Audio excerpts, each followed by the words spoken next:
Welcome back. I'm Coach NT, the founder of Simply the Best Life Coach Academy, and today we're going to be talking about price packaging. As coaches, the real coaches, we are often concerned and overwhelmed when it comes to setting our price points. So to start out, I don't encourage anybody to do the hourly session rate. However, to make this realistic and to help you get out there and start helping clients, one of the things that I operate by is that I have all of my coaches come up with a figure that they would comfortably accept as an hourly rate for a past corporate position that they had that they were very happy with, or one that they would actually accept right now in today's climate. And what we do with that rate is that is the rate that they will accept, no lower. They will not accept or book sessions for anything lower than that. And why I do that is so that you've already adjusted your mindset to confidently feel like you're being represented fairly, and also that you can show up and provide the transformation that the client is seeking, even though your transformation is going to well exceed whatever that rate is. But you have to start somewhere, right? So that's the method that I use, and it's very effective because the mindset work that you really have to focus on is not necessarily even concerning the price point. Like, is this too much or is this enough? Yeah, those are the questions that you ask. Remember, as a coach, it's our job to listen and hear what's not being said. And so what you're concerned is that you want to make sure that you are charging a price that measures up to you with what you provide. First and foremost, no one can afford to book you for an hour. That's the mindset that I want you to adjust to. Yes, that's what I said. Let me fix it. No one can afford to book you for an hour. Now, why do I say that? Because we are adjusting to understanding that we are not offering or exchanging time for money anymore. That is the corporate example. So you're like, but you just told me to come up with a figure for an hourly session. Yeah, that's to help you get outside of that box that you put yourself in. You won't stay there long. What you're going to do is build upon that. What that does is it gives you a starting point. It also is going to make you stick to, like, say your meeting with someone for an hour. It's going to help you mentally stick to that hour time frame. So you're going to maybe offer your client 30 to 40 minutes of talk time, and then that other 20 minutes or so for you to prep for the session and any post work that you have to do, like sending out documents, booking their next session, getting your information together so that you can actively show up for the client, and any problem solving that arrives in between. So then you can look back at it when you look at your time and say, okay, I was compensated for X amount of hours for that hour. And you can look at the data, what we like to say in corporate arena, the key performance indicators, and see how you are showing up in your business.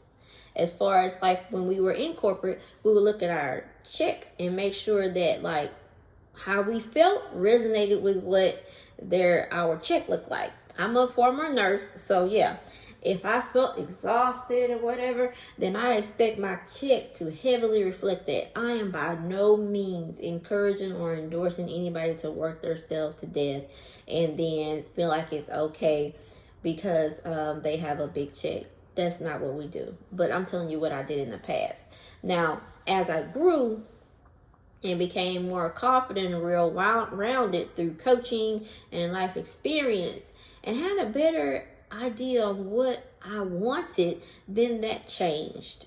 So what I challenge all of my fellow coaches to do is to work smarter, not harder. So let's jump right to it. I'm going to use a quick example because those of you who don't know that we also have a medical lab that I'm actually sitting in while I record this episode. And so that's a service as well, but that's one of those services that are influenced by what our competitors are charging. As a coach, that's not you. You're not concerned with what other people are charging. So get that out of your mind. So my rates, as far as the lab services, my medical services, we do have to be a little bit competitive. Now, I went through all that, came up with a price point that I am fine with, meaning that it's going to provide a fair rate to my clients as well as position me to where I can make a profit as a business. At the end of the day, this is a business question. Now, we offer 24-hour call. Now, the way that shows up on Google is it shows like we're open 24 hours, which we are. Someone will always answer the phone and can assist you with getting an appointment in the next 5 to 10 minutes. That's our promise to our clients. Now, I had an individual call in when I was on call and answer the phones, and they wanted me to agree to say that they could walk in anytime on a Saturday and come in and get a random drug screen. That's not how that works. You can get a random drug screen at our facility 24 hours a day. However, there's a specific funnel that you go through. You either call and say, hey, I need this, and then we're going to agree to a time like within the next 5 to 10 minutes, like I said previously. And someone can come to you or someone can meet you at the clinic location. Because it is not a great need to where it would benefit us to have someone always on standby at the clinic, because we have to pay those people, right? And so right now in today's climate and what we serve, that's not necessary. Now, if it was, behoove you. Yes, we would have somebody, and then maybe I could have told that individual yes, but I highly doubt that I would ever say that. So I said no. They moved forward and they were comfortable with what I offer. Now, we get all the way through the appointment. I've answered all these questions. This appointment scheduling call lasts more than 5 minutes. And it's not very difficult to get on our schedule because I have made it a habit of scaling that back because that's something that I don't like as a customer. And we have a simple service, so it shouldn't take you a long time on the phone. So we're getting ready to confirm, and he asked me again what the price point is. And so I tell him, and at that point, he lets me know that such and such down the street does it for less. That's not my concern. So what do you think my rebuttal was? But would you like to move forward with the appointment? I'm not even going to flinch and even acknowledge that, because my response to that is go over there and let them do it then, because that's not what we do. Period. Now, some of you are like, oh, but you missed that customer. No, everyone that approaches you is not vetted, and that's even in the lab. We don't want every single person that needs some labs to come to our facility. We want a specific kind of person to come in. Now, that in particular person was trying to hijack my prices and change them. That's not going to happen. So let me tell you this. So we got off the phone. He went off and did what he needed to do. And long story short, what do you think? We get another call the next morning from someone else on behalf of that individual, because I answered the phone again and can hear him in the background, and everything else was the same. That's how I know it's the same individual. Now, what he didn't know is that I had gave him like a 75% off discount on the after-hour service fee. But because when they called back and wanted to schedule, that was waived. I wasn't doing that anymore. So, long story short, he went for the cheapo that's not going to last, though, that don't provide the same service. Because now, how many times have you guys inquired about something that you seen was cheaper because you're in that mode of trying to get the most for your buck? And there's nothing absolutely wrong with that. But when you reach out, you find out that they don't offer some of the things that the other person's or organization does, and that's why the price point reflects what it is. What he was saying was the fee that I had offered him the first time was less than $100, and he was trying to make me believe that someone was going to allow him to walk in for a lab anytime he wanted to for $25. Not in this climate, not in this area, not on the weekend. Why? Because that's not a very good or sustainable business model. So even if they were doing that, I'm not concerned with that competition because they won't last. Because that tells me that either they're doing it themselves on the weekend or they're not paying their team their worth for them to come in on a Saturday. So that's just one example where I know my worth. I know what I want for such and such, and that's what my prices is. I'm very confident on that. And when somebody shows me that someone else is doing it for cheaper, okay, well, my response is what? to find out how I can get this client and seal that deal. You missed the sale. No, because every client is not my client. Every customer is not my customer. I want the ones that fit into the target audience that I'm appealing to, because I don't want to deal with all the other stuff on the back end. That was an example of a problem client. You do it once, you're going to have to continue to do it. So now let's flip the script, and we're going to focus on our coaching practice when it comes to that. We do not care what our neighbor, what our competitor, or anybody else is charging for X, Y, and Z. We don't care. Let me tell you why. Give you an example. When you pay tuition for that college that you need to go to get that certificate and or diploma that you needed, to get the job that you hope to get, did they offer you a discount at the checkout? And if they did, their discount was to get you to do something else. For example, when it was time for us to pay tuition, I don't know if they even still do this, but they would allow us to have like a payment plan, and we could pay like half of it, and then like so many weeks into the semester we had to have the rest of it paid, or we would be dropped. Now what that did, there was always a purpose. What that did was allow them time to process our financial aid and or any kind of scholarships that we were going to get. But it was available to anyone, but that was the purpose. It really wasn't for the people that was paying cash. Now, the discount came in with those individuals that was paying cash. If you went ahead and took care of your balance up front, then you could get a couple of $100 off. And I mean like one or two, in order for paying your balance in full on time. That's the kind of discounts that you see in organizations and companies that know their worth, because you have something that they have something that you want. In this in particular climate, you have something that the client wants. I'm going to take it a little bit step further. They have something that we need in order to get that degree, to hope to get that job, right? Now, you have something that they need in order to get that thing that they want, not that they hope they want. That supersedes the value on what you are offering. Now, I'm talking to my people that's operating in integrity. Remember, I said this is for the coaches, the real coaches.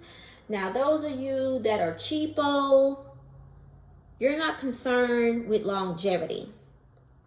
You're offering services and products to get as many people. You're focused on quantity. You're hoping to get as many people through there as fast as possible, because you know that won't last. That's not a business model for a coach. If that's what you want to do, you need to look more at products or one-off services or something like that. Now, coaching, we are focused on quality. Okay, would you rather have a calendar booked out of one-on-one clients for 5 days out of the week for a month at a rate of $50 an hour? Or would you rather have maybe like 5 to 10 clients that meet with you every other week for, let's think about, to make it make sense in the hourly spectrum, for like $125 an hour? Which one makes good sense business-wise as well as physical-wise? Because one thing about you is you know how to work hard. The mindset shift that you're having to adjust to is working smarter. Because we were trained in college, in high school, in life, we were conditioned and trained to work harder for someone else.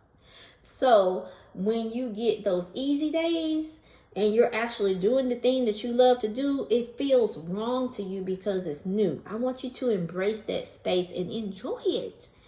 And I want you to remind yourself constantly that there is no amount of money on this earth that someone can provide you that will compare for what you do. Because that's the kind of people that I want to work with. Because why can I confidently say that? Because you're going to show up and give 110%. Now, to help you accept that, I'm going to share something with you as far as my personal journey. Now, to do that, I need to talk a little bit about how we got there. So, you have the education, you have the work experience, and let me tell you something about your work experience. Your work experience was nothing more than someone paying you to learn even more about the things you were destined to do. Isn't that great? Then you also have this thing that I call scope of life. When you are actually in the thing that you're helping people to avoid, get through, or find a solution to, you have that. There's no amount of money you could put on that experience right there. That experience is going to help you to show up and show how you stand out compared to the masses. Because there's nothing like living it. There's nothing like struggling through it. There's nothing like overcoming it. Now that's the key. If you are still in that struggle and you haven't overcame it, you shouldn't be coaching people on overcoming it because you haven't quite figured that out yet. And we have a lot of coaches that are doing that. And I think some of us are doing it unbeknownst to what they're doing. They don't realize that. They just resonate with something that someone else said and they got there and just started coaching. That's why it's important, rather whatever your licensure says, whatever your background says, that's why it's important to go through a life coaching academy so that we can address these things. Now, my clients usually supersede me when it comes to the degree. They're here for me to help them build the coaching business. They're here for me to help them by actually providing life coaching. Because if you don't see the value in hiring a life coach and actually showing up and doing it, you have no business offering the service. Nope, none at all. Now, so remember when I said you're going to accept no less than whatever the hourly rate would be that you would accept in corporate. Now we're going to take that and we're going to run with it. So next, you're going to look at the client that's coming to you for the transformation. No, coach, they're coming to me because it's me and they want an hour of my time. Your time is not for sale. What people want is solutions. What people want is systems. They want solutions, so they buy your system. Your system was created by you overcoming that said thing. So that's what's for sale. Now, how you put a price point on that is that you look at, from your personal experience, you look back and see what it cost you or possibly could have cost you to not take advantage of that thing at that said time. Or you could just look back and see, some of us can look back at some of the receipts that we have and see what we paid financially, as well as the hardships that we faced emotionally. And you attach a price point to that. And then you sum it all up and that gives you what it would cost. Now, when I was stuck in deep in my depression and overwhelmed with anxiety to where I couldn't function in my everyday life post me losing my dad, there was no amount of money that I was not willing to pay or figure out how to get in order for me to have a window to finding that solution, because everything else was not working. Remember? I was what we call like a highly vetted mental health nurse, but here I'm stuck. So, but there was no amount of money or nothing that I wouldn't tap into to help me find that solution. That's what you offer. It's just packaged differently. Whatever the transformation is that you offer to your clients, those are the clients. Those are your ideal clients. Your target audience is everybody that's dealing with that said thing. But the people that are in that mindset that I was in, that's your ideal client. Because they realize that they have to do something now. And 2, they want to do something now. And 3, they need help. They need not only help, they need your help. So they're ready to pay. They ask you about the price for a totally different reason. They want to know so that they can figure out when they can do it, how they're going to pay for it. That's why they want to know. Now, the other people, on the other hand, they haven't sold themselves. Because remember, it's not your job to sell the individual on if this is the right thing for them to do. You lay it all out, and then you determine if this is somebody that you would like to work with. And then as far as nurturing them, depending on what scope of the spectrum, there's 3 different spots.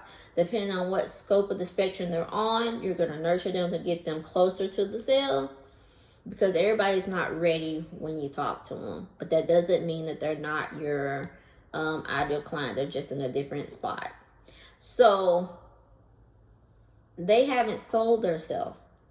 Now, that person will decline to work with you because, one, they are not uncomfortable enough to where or aware that is what's causing their uncomfort, or they're comfortable in the mess that they're in, so they're not ready to do nothing about it. Now, you're going to nurture that individual in a total different way. So your price point would turn them off to sign up with you, and they may even go and sign up with someone else, because somewhere in the back of their mind, they know, or something has been triggered to let them know that there's a reason why they're sitting in front of you. Something has triggered something in their brain to let them know, hey, you kind of need this. But it doesn't hit home just yet because they're comfortable or not uncomfortable enough. So they may go and hire someone else that's cheap. Like they may take advantage of the free opportunities. They may go and book some of the cheaper coaches or something like that offer like the surface stuff.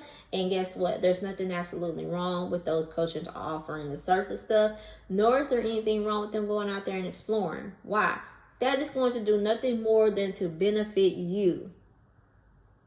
Because it's going to allow them to see your value. When they finally show up and are ready to work with you, they're going to see your value. And they're going to understand why that individual was cheaper or that program was free. They're going to see the difference. Now, with me saying that, the client that's ready to move forward, remember, the price point isn't going to turn them off. They're just going to need you to help them find a way to pay you. And that's where a lot of people fall off at. In the climate that we are in today, when I'm recording this session, people are concerned with their finances no matter what their status quo is, because we're in an election year and the uncertainty of the market. So you're going to see more people want to do things, even those who can pay in full. Some of them are just going to go ahead and do it. And some of them are going to be looking at for payment plans, not because they don't have the funds to move forward with this said thing, but because they want to make sure they have the funds, but they want to make sure that they have plans for something else. Maybe we don't know what their budget is, and let me tell you something. That's not our business either. It's not our business at all. When I offered, let me call myself out. Show you how still today, even though I'm sitting here teaching this, still today I get in the way. I get my own way. Remember the story I told you earlier to set the tone for this, about how I offered that client that 75% discount on our after hours fee? I got in the way because my website shares all of this. So before he even got on the call with me, he had an agenda and he had seen all that. Nobody asked me for a discount.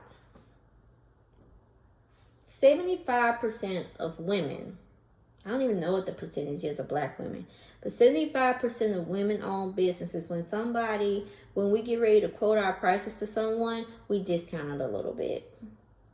Let's stop doing that. Let's stop doing that. There's no reason for it. None at all. If you are offering services and you know that this is your ideal client, and because of research, and you looking at the data, something as simple as sending out a survey, something as simple as sending out a text message, y'all, to figure out why the person didn't book, because they made it through your screening process, you vetted them, they said they wanted to do it, but they didn't move forward. Ask them why. because you want to know. You want to know so that, one, you could possibly help them if you can, but more importantly, for your business model. You need to know the data. And we don't ask these questions because we allow our emotions to get in the way. There is no room for that. I was totally out of line, y'all, about offering that individual that 75% off discount. And you see how it paid me. Now, the same thing could happen in my coaching practice. Now, with my coaching, I'm no nonsense. I don't have a problem with that. I have a problem with it at all. My prices are very fair for what I offer and the clientele that I serve. Now, when I stumble upon something that is really resonating with my people and that they want, and I don't see anybody booking, I'm going to either send out a survey, or what works better for me is direct messaging via email and or text with a simple response. Why didn't you move forward? What's hindering you? I don't dress it up because I want to know. And sometimes I will lead them in that conversation. That's okay, because that also increases the chances of them responding. So I will say, is it the commitment sometimes or the price? And if they reply back and majority of the people say the price, then okay. Now, remember, our job is, we are not concerned with our client's pocketbook, because that's not our business. But what is our business? We're in the business of getting and retaining clients. So I'm going to look at what I was offering, and I'm going to scale it down, because I asked the client what would, for market purposes, what would be a figure that they could commit to. And I'm going to consider what they say. And then I'm going to come up with a probably not watered down, but a simpler solution. One solution would be if I was offering a program like one-on-one.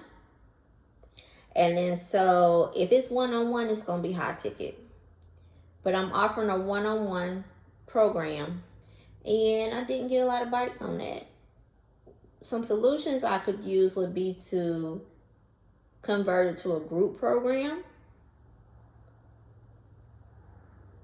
convert it to a course on demand with group call access, convert it to a membership. My money coach, that's how she landed me. She has high ticket offers. When I first started this out, I knew I wanted to do that, and I was trying to figure it out, and I wasn't alone. Because a lot of us, the lane that we were in were 0 to 1,000. So we hadn't even made any money. So we were pulling from our personal expenses, right? And she was trying, her team went back and found a way for us to be able to work with her. The membership was the key. The course that they offered was the key. Now, we ended up paying similar to or a little bit more for less information, because it was financed over a long time. Like, membership is mainly really just financing access to your content or you.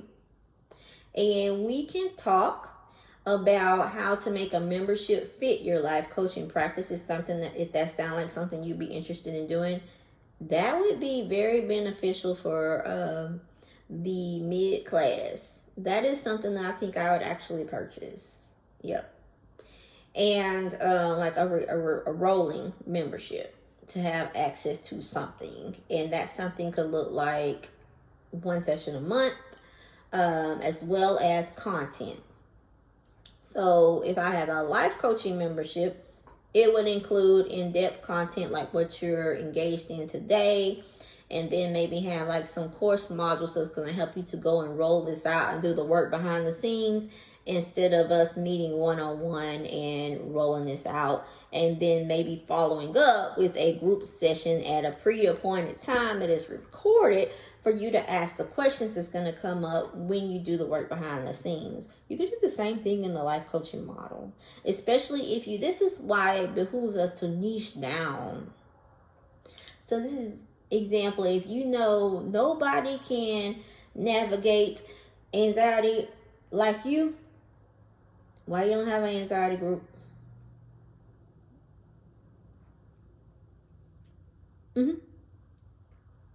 That's one of the number one complaints in the world today because of all the trauma that we've experienced. You got a whole bag of clients out there looking for you. So that's just one example. You can roll that out to where y'all meet like in a group setting. And then people that struggle with anxiety, they tend to benefit from group settings because a lot of times they don't know how to say what they're feeling. But when they hear someone else other than you, when they hear someone else say it, then the ball gets the rolling. Even if they don't even say anything in the session. Groups, regardless of what you're telling yourself, groups are very beneficial to the clients. I now sign up for group sessions over one-on-one personally when I want something. I'd rather be in a group than one-on-one because the group is going to ask all kind of things that I ain't even thought about asking. The group usually is on different levels. The reason why I haven't thought about asking that question is because I haven't arrived at that place yet. So when I arrive at that place, now I know what to do. More importantly, now I know what's going on. So these are some things to consider when you're setting your price point. You're like, Coach, you went through all that and you still didn't tell us what to charge. No, the goal was never to tell you what to charge. The goal was to show you how to get to the number that you want to charge. So if this has been beneficial to you, if you have some questions, you can comment on below this video. Stay tuned, follow, like, and share because you're not the only person with this concern. You can always book a complimentary AHA session while they last at simplythebestcoach.com. And we can talk about it one-on-one if you have any questions. But if you know you have something that you want me to answer in these episodes, then feel free to comment it below this video. Feel free to go to our website, simplythebestcoach.com, book your AHA session, and or send in an email. It's that simple. Thank you guys for your time and attendance, but above everything, don't just sit on this information. Go back and listen to it again because this is a pretty long episode. Go back and listen to it again and actually spend some time and come up with the questions. Let me give you a hint. You know how coaches know who does the work? Because you're going to have questions. There are holes that we strategically leave because we need you to go out there and do the work in order to arrive at that answer. Now, there are some people that are going to do episodes like this and just tell you what to charge. That's ineffective, even if it works when you go and do it, because what? You're not going to know how you got there and know how to do it again. Remember, our job with every single client that we work with is for them to leave us in a better space than what we got them. So my job is for you to be confident with your price points so that when you leave me and you surpass me, you can do it again. So I'm Coach MT, the founder of Simply the Best Coach Academy, and I will see you on the next episode and or in an AHA session if you're smart. Bye-bye.